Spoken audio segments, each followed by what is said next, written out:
I understand why, because I think the habitat probably gets robbed every so often because of where it was. It was in the heart of downtown Charleston where I found this fucking fan. Huh. There you go. What do you think's the coolest fan you've ever found? Honestly, probably when I got that freaking heat cycler off Michael Shove. Oh. But fine wise, I think it has to be one of my baby Charlestons. I found one on the way to Fanimation last year, and I somehow acquired two more literally within a month afterwards. I got me a...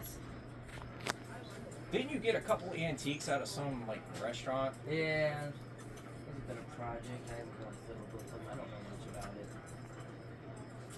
Are you struggling a little bit? I'm trying to get this tight.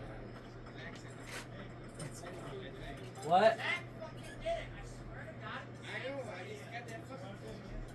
Wait, what did I do?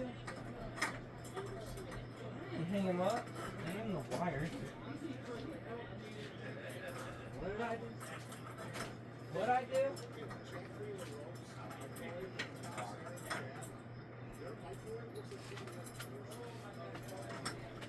Might need a longer screwdriver.